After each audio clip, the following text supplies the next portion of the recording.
It was the kind of restaurant where the clink of cutlery sounded like distant, expensive music. Eleanor, dressed in a sharp, unforgiving emerald suit, sat alone at a corner table.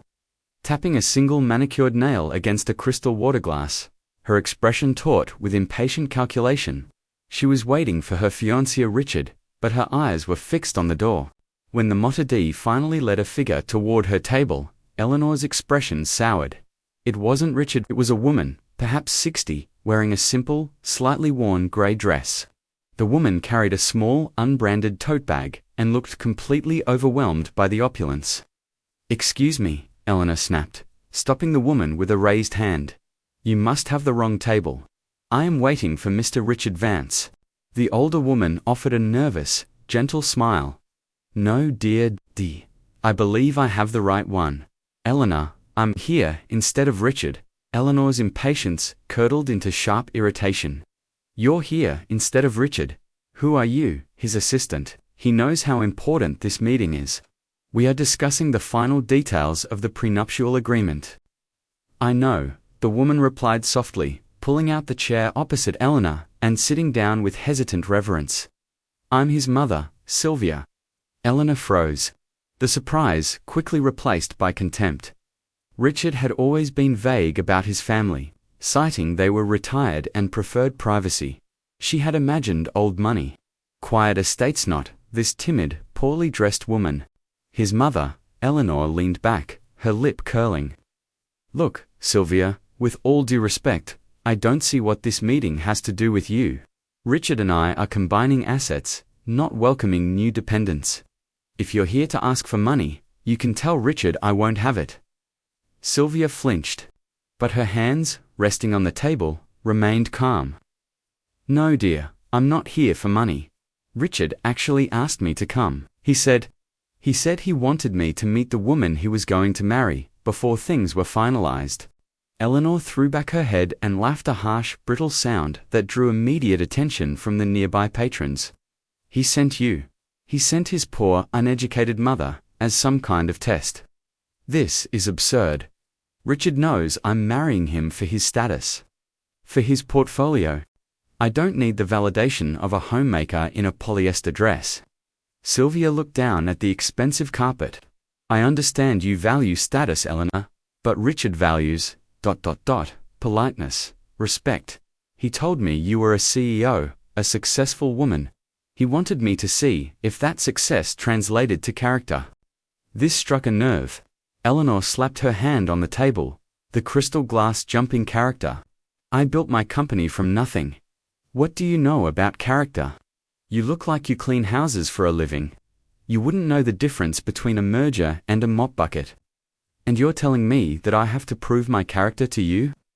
"Please, Eleanor, don't raise your voice," Sylvia pleaded softly. "This is a public place. I'll raise my voice all I want." Eleanor hissed, her face tight with fury. "The truth is, Richard is a fool for being ashamed of you. And I am a bigger fool for thinking he came from decent stock. You are cheap, you are clumsy, and you are embarrassing. I am marrying Richard, despite his family, not for it." She snatched her Hermes bag.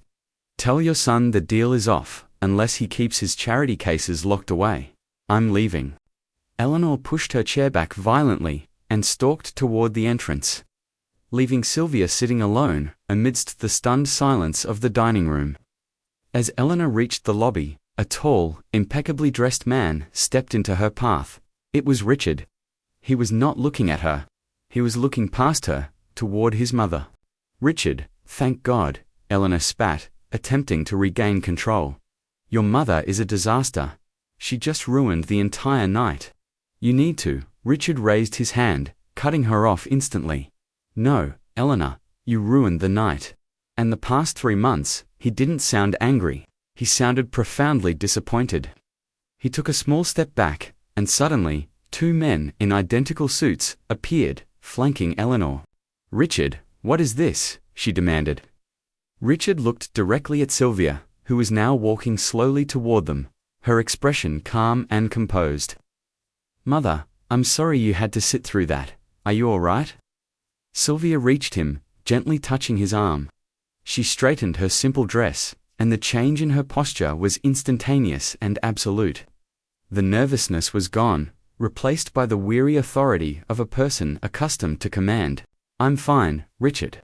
But I believe our guest here has confused the staff with the ownership." Sylvia turned to Eleanor, her eyes now sharp and assessing, carrying none of the earlier timidity. "Eleanor, you are absolutely right. I am not educated in your kind of business, but I do know a few things about honesty and humility." Sylvester, the maître d', who had previously been terrified of Eleanor, approached Sylvia with deference. "Madam, shall I prepare the contracts?" Sylvia nodded. "In a moment, Sylvester." She looked at the frantic Eleanor. "You accused me of cleaning houses for a living. You were close. I founded this restaurant, the Gilded Plate, 30 years ago. It's my flagship. And yes, Richard is marrying for status mine.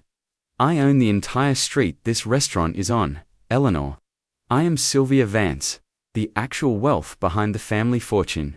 Eleanor stood frozen, unable to process the scale of the deception. Sylvia then turned, looking back into the silent dining room, and signaled with a quiet nod. The young, anxious waiter who had initially led Sylvia to the table now stepped forward, taking off his apron. He wasn't Richard's assistant. He was the actual Richard Vance, CEO of the major development firm, who was supposed to be Eleanor's fiancé. "Eleanor," Richard said, his voice cold. "I invited you here for a final character check. Not with my mother, but with the owner, who volunteered to test your basic human respect. You see, I wasn't marrying you for your money. I was marrying you for my mother's money, which I manage, and I was going to give you a fair shot at the family name, but only if you demonstrated a core decency." Sylvia sighed, then looked at the two security guards. "Eleanor isn't a CEO. She's a mid-level manager who took the money she skimmed from her company to rent an expensive wardrobe and fake a proposal invitation.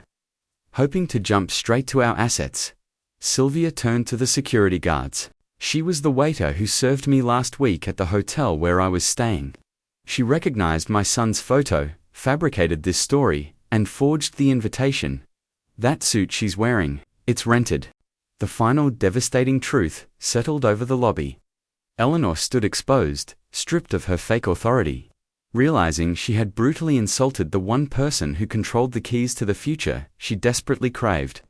Sylvia signaled the maître d' once more. "Sylvester, please have the local authorities notified, and kindly escort our former waiter to the exit." As Eleanor was led away, protesting weakly, Sylvia smoothed the front of her simple grey dress. She nodded briefly to her son, Richard, and then turned back toward the dining room. Walking toward her quiet corner table, restoring the silence of the Gilded Plate and reclaiming her dignity.